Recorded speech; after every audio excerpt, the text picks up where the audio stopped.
السلام علیکم. په ګردو کې د کاڼو د وجې درد دا دومره خطرناک درد دی چې انسان دک درد یو پیر ورته وشو نو ټول عمر هغه نشي هیرولی، خو دک ګردو کې دا کاڼي دا بار بار کیږي. بل خبره ده که چېرته انسان داسې طریقې اپناو کی نو هغه بار بار په ګردو کې د کاڼو کېدو نه بچ کېدی شي.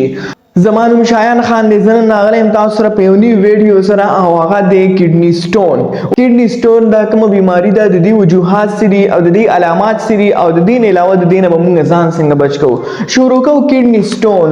کډني سټون are hard deposit made up of mineral and salt. کډني سټون دا موږ سره یو سخت ډیپوزیشن دی چې دا د منرل او د سالټ نه جوړي. they can vary in size from as small as grain of sand to as large as gold ball. کډني سټون دا موږ سره په سایز کې ډیفرنٹ دي. دا موږ سره د یو نری شګې نه والی چې د غټ ګولډ بال پورې په سایز کې کېدی شي. دې نه علاوه سمال سټون مې پاس نیچرلی ان یورین. اوس که چېرته دک سټون سمالي 0.5 سایز کې، اوس که چېرته دک کډني سټون دا لارجي نو اوس د دې لپاره بیا د سرجري ضرورت دی. اوس د دې کډني سټون وجوهات څه دي؟ نو اول کاز ان ریسپیکټر ډرینکینګ ټو لیټل واټر. کډني سټون یو اهمه وجه چې باډي ته ډېری کمی اوبه ملاویږي. دین علاوه های انټیک اف سالٹ اینڈ پروټین. چونکه کډني سټون دا موږ سره د منرل او د سالټ ډیپوزیشن دی نو کې کډني سټون دا یوریک اسید نیچر هم کېدی شي، نو پروټین د وجې یوریک اسید سټون هم کاس کېدی شي. دین علاوه ډایټ ریچ ان اکزلیټ کنټینینګ فود. موږ داسې خوراک کوو چې هغې کې اکزلیټ ډېر مقدار کې موجود وي، لکه ټماټر. نو ټماټر کې اکزلیټ ډېر مقدار کې موجود دي، د هغې د وجې هم کډني سټون کېدی شي چې هغې ته موږ اکزلیټ کډني سټون وو. دین علاوه فیملی هیسټري اف کډني سټون. بعضی فیملی کې د مخکې نه دا کډني سټون دا کیسه شاملې. دین علاوه اوبیسټي، موټاپه چې چاته وي نو هغې ته کډني سټون په اسانۍ سره کېدی شي. او بله خبره سرټن میډیکل کنډیشن اینډ میډیکیشن. بعضې میډیکل کنډیشن داسې دي یا بعضې میډیکیشن داسې دي چې هغه موږ ته کډني سټون کاس کولی شي. او دین علاوه ریکرنٹ یورینري ټریک انفیکشن. بعضې خلکو ته مخکې نه یا موجوده ورته یورینري ټریک انفیکشن یو ټي آی ورته، مطلب په واړبولو په دې ځای کې مخکې نه جراثیم موجود دي او هغوی ورته بیماري جوړه کړي، نو د هغې نه موږ سره کډني سټون په اسانۍ سره کېدی شي. ناو وی آر ټاکینګ اباؤټ ساین اینډ سمپټم اف کډني سټون. اوس د دې کډني سټون علامات څه دي؟ اول چې کوم دی سویر پین ان د بیک سایډ آر لوور ابډومن. مونږ سره بیک سایډ ته او ابډومن کې کته طرف ته ډیر زیات پین وي. دین علاوه پین ډیورینګ یورینیشن. کله چې پیشاب کېږي یورینیشن کېږي دغه ټایم کې ډیر زیات پین وي. دین علاوه بلډ ان د یورین. بعض اوقات په یورین کې بلډ هم راځي.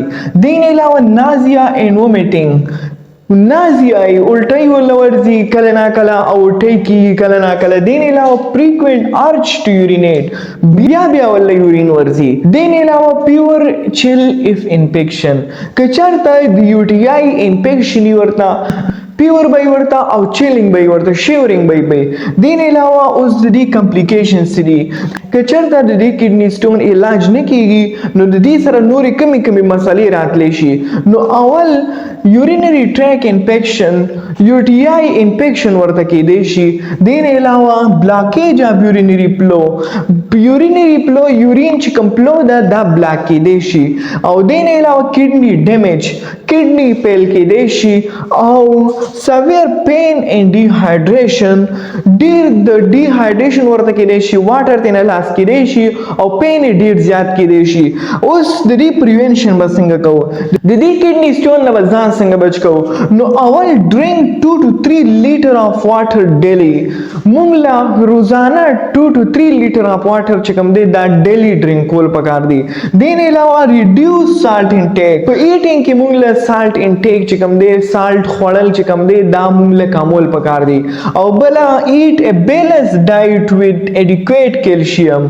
مونږ له داسې ډایټ پکار دی چې هغه بیلنس او پاغي کې د کیلشیم لیول چې کوم دی دا ډیر زیات کمی. او لیمټ ایکسیسیو پروټین ان های اکسلیټ فود. مونږ له خپل ډایټ کې چې کوم دی د پروټین انټیک کمول پکار دی ځکه چې د یوریک اسید دی. او دین علاوه د ټماټر انټیک کمول پکار دی ځکه چې هغه کې اکسلیټ ته د کډنی سټون یو اهمه وجه ګرځي نو مونږ دا پریوینټ کولای شو. او د دین علاوه مینټین هیلتhy باډي ویټ د خپل باډي ویټ دا مونږ په مینټین لیول باندې ساتل پکار دی.